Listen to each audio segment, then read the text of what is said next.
একদম কিছু ফরমালিন যুক্ত আত্মীয়র মতো আচরণ করতেছে, বেয়াদ্দব।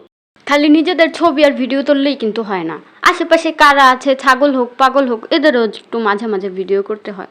আর যারা আমার মতো ভিডিও ছাড়েন তাদের তো করতেই হবে। তো ওয়েলকাম করছি আমার ঈদের আর একটা ভিডিওতে, মানে ঈদের উপলক্ষে আর একটা ভিডিওতে।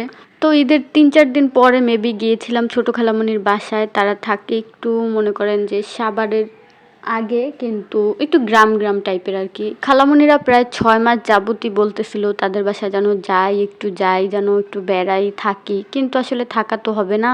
এই জন্য শুধুমাত্র গিয়েই চলে এসেছি, মানে সকালে গিয়ে রাতে চলে এসেছি। খালামণির মুখে তো অনেকবার শুনেছি তাদের ওই জায়গাটা খুবই সুন্দর, গ্রামের মতো অনেক সুন্দর, সতেজ বাতাস, গাছপালা, মানে সব কিছু খুব মন ভালো করার মতো একটা প্রকৃতি পরিবেশ।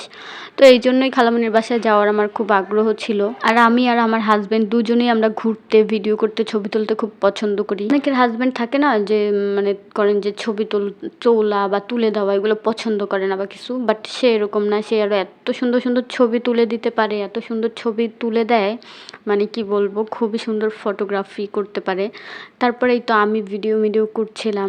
আমার মাঝে মাঝে ভিডিও টিডিও দিতে ইচ্ছা করে না জানেন, কারণ কিছু পরিচিত মানুষ আছে যাদের ফোন নাম্বারটা আমি আনফর্চুনেটলি সেভ করছিলাম, আর আমার ভিডিওগুলা টিকটক থেকে হোক, ফেসবুক থেকে হোক, যে কোনো জায়গা থেকে, যে কোনো সোশ্যাল মিডিয়ার মাধ্যমে তাদের কাছে গিয়ে পৌঁছায়। আর তারা ভিডিও দেখে ফোনে আর কমেন্ট করে এসে বাসায়। আসলে এদেরকে আত্মীয় স্বজন বলা উচিত না, মানে পরিচিত মুখ, পরিচিত মানুষ বলা উচিত।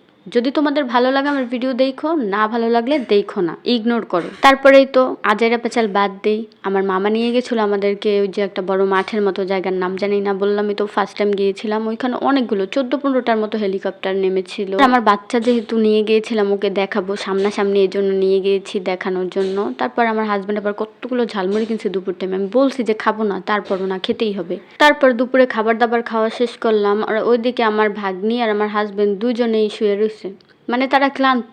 আরে ভাই, একটা দিনের জন্য আসছি, ঠিকভাবে ঘুরবো, দেখবো চারপাশ, আর আমি আর আমার বাচ্চা 1 সেকেন্ডের জন্য কোথাও বসি নেই। আমি যাও একটু বসি, আমার বাচ্চা তো বসেই না। সে সারাদিন ছাগল, মুরগি, গাছের পাতা, ফুল এগুলো নিয়েই ছিল। মানে এত পরিমাণ, বললাম তো অন্য একটা ভিডিওতে বলেছি, এত পরিমাণ অ্যাক্টিভ থাকে সারাদিনও। খাবার সে খেতে ভুলে যায়, কিন্তু খেলাধুলো করতে কখনো সে তার ভুল হয় না, মাশাল্লাহ। তারপর খালামণি বললো আর কিছু শাক নিয়ে আসে ওইখান থেকে।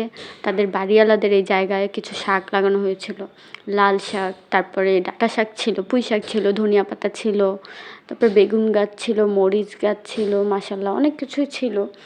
তো ওইখান থেকে কিছু লাল শাক তুলছিলাম খালামণির সাথে, তুলে নিয়ে আসলাম। তারপর খালামণি বললো চল ওইখানে একটা মাটির ঘর আছে তোকে দেখাই। তারপর খালামণির সাথে গিয়েছিলাম। দেখেন মাটির ঘরটা কত সুন্দর, মনে হচ্ছে যেন ইটের দেয়াল, এত মজবুত, মাশাল্লাহ মাশাল্লাহ।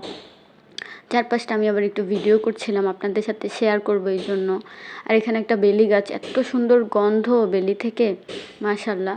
তারপর সন্ধ্যার দিকে চলে আসি আবার ঘুরে ফিরে খালামণির বাসা। খালামণিদের বাসার সামনের জায়গাটাও খুব সুন্দর, ওখানে বসতেও খুব ভালো লাগে। আর এদিকে ছাগলটাও চলে এসেছে আমার পিছনে পিছনে, মানে শুধু গায়ের মধ্যে এসে ঢুকে।